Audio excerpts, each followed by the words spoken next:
NEET घोटाले को लेकर देश भर में कांग्रेस ने आज प्रदर्शन किया है। मांग हो रही है कि नीट की परीक्षा रद्द की जाए। सवाल यह है कि क्या परीक्षा रद्द करने से समस्या का समाधान हो जाएगा?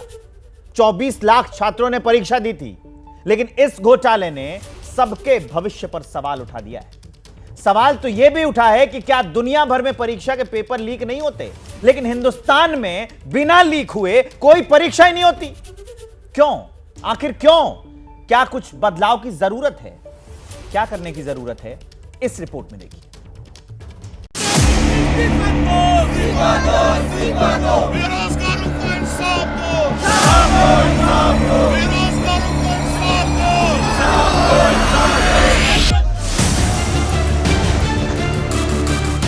नीट परीक्षा घोटाले को लेकर शिक्षा मंत्रालय और शिक्षा मंत्री विपक्ष के निशाने पर हैं। देश भर में प्रदर्शन हो रहे हैं और परीक्षा रद्द करने की मांग विपक्ष कर रहा है। अब केंद्र और बिहार में सरकार की सहयोगी जेडीयू ने भी परीक्षा रद्द करने की मांग कर दी है।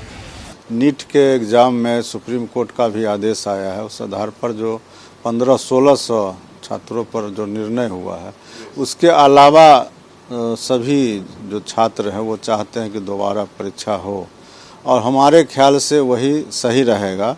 और एक बार परीक्षा भी हो तो साथ साथ दोबारा इस तरह का मामला कभी प्रकाश में नहीं आए, उसका तो कोई ठोस उपाय करना होगा। मेरे विचार से तो इसको खारिज करना चाहिए। इसका कोई आधार नहीं है। आपने जो है ग्रेस मार्क दिया, कुछ लोगों को दिया, कुछ लोगों को नहीं दिया, और मेरे हिसाब से बिल्कुल ये एग्ज़ाम रद्द होना चाहिए और दूसरा एग्ज़ाम होना चाहिए। इसमें कोई ऐसी बात नहीं है, बिल्कुल होना चाहिए। यूपी में कांग्रेस भी परीक्षा रद्द करने की मांग कर रही है। संघर्ष आज नौजवानों के लिए हमारे बच्चे को निश्चित तौर से पूरी ताकत के साथ आज बच्चों का जो भविष्य बर्बाद किया जा रहा है, गुजराती लाबियों ने पूरे देश को बर्बाद किया। ये संघर्ष कब तक चलेगा? जब तक ये सारे एग्जाम से निरस्त नहीं होंगे, तब तक हम लोग लड़ेंगे और बच्चों को न्याय दिलाएंगे। अब पेपर लीक की कहानी किसी एक परीक्षा या एक एजेंसी की विफलता तक सीमित नहीं रह गई है। इसका मतलब ये है कि शिक्षा माफिया की जड़ें बहुत गहरी हो चुकी है। असल में होता यह है कि परीक्षा कराने वाली एजेंसी प्रश्न पत्र छापने का ठेका प्रिंटिंग प्रेस को देती है। प्रिंटिंग प्रेस से प्रश्न पत्र पहले अप्रूवल के लिए भेजा जाता है। इसके बाद प्रश्न पत्र की छपाई होती है, फिर सील पैक करके ट्रांसपोर्ट के जरिए बैंक तक भेजा जाता है।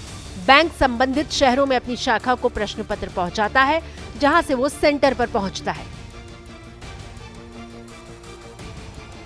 ऐसा शक होता है कि जो परीक्षा माफिया है, जो प्रश्न लीक कराने के पेशेवर धंधे में है, वो प्रिंटिंग प्रेस से बैंक तक पेपर पहुंचने के दौरान ही खेल कर देते हैं। यहीं से पेपर लीक होने का सबसे ज्यादा खतरा होता है। लिहाजा जरूरत है पारंपरिक पैटर्न को आमूल चूल तरीके से बदलने की।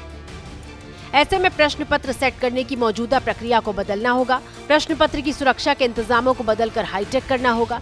पेपर डिस्ट्रीब्यूशन और डिलीवरी को शुरू से अंत तक ट्रैक करना होगा। सेंटर पर फेस और फिंगरप्रिंट तकनीक से सुरक्षा को पुख्ता किया जाए। मैनुअल की जगह डिजिटल प्रक्रिया पर फोकस किया जाए।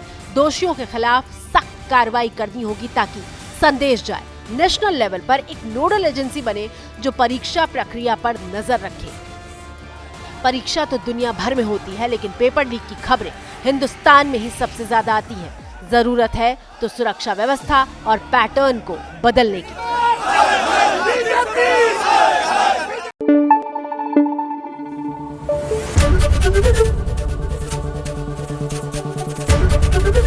एबीपी न्यूज आपको रखे आगे।